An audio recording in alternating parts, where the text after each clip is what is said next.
भूतिया हवेली का रहस्य। गांव के आखिरी छोर पर एक पुरानी हवेली खड़ी थी। यह हवेली इतनी पुरानी थी कि उसकी लकड़ी चरमराती थी और खिड़कियों के शीशे कई जगह टूट चुके थे। लोग कहते थे कि रात में वहां अजीब आवाजें आती हैं, कहीं से हंसी, कहीं से रोने की, और जो भी वहां जाता वह कभी लौट कर नहीं आता। रवि और उसकी दोस्त पूजा को इन कहानियों पर कभी विश्वास नहीं हुआ। बस अफवाहें हैं, रवि कहता। लेकिन एक रात उन्होंने तय किया कि वह खुद हवेली में जाकर इसका रहस्य जानेंगे। रात का समय था। चांद की रोशनी से हवेली की आकृति और भी डरावनी लग रही थी। जैसे ही उन्होंने दरवाजा खोला, हवेली से ठंडी हवा निकली और एक अजीब गंध उन्हें घेरे में ले लिया।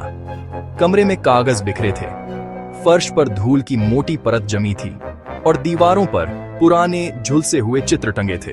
चित्रों की आंखें मानो उन्हें घूर रही थीं। तुमने देखा? लगता है हमें कोई देख रहा है। बस डर दिखा रहा है, चलो ऊपर चलते हैं। जैसे ही वे ऊपरी मंजिल की सीढ़ियां चढ़े, हवेली का वातावरण और भी डरावना हो गया। हवा में अजीब सरसराहटें थीं और एक पुराना पंखा अपने आप घूम रहा था।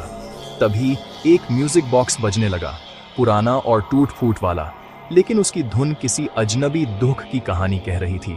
रवि ने झट से टॉर्च जलाई और देखा कि कमरे के कोने में धुंधली आकृति खड़ी थी।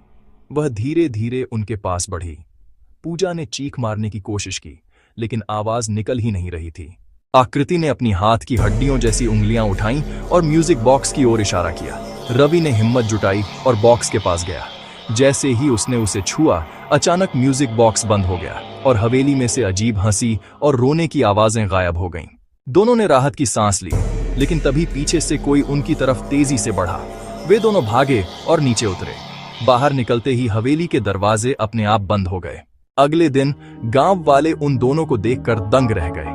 कोई समझ नहीं पाया कि वे कैसे सुरक्षित लौटे, लेकिन रवि और पूजा जानते थे हवेली का रहस्य अब भी वहीं छुपा था, और जो भी हवेली में जाता वह सिर्फ डर के साए में खुद से सामना करता।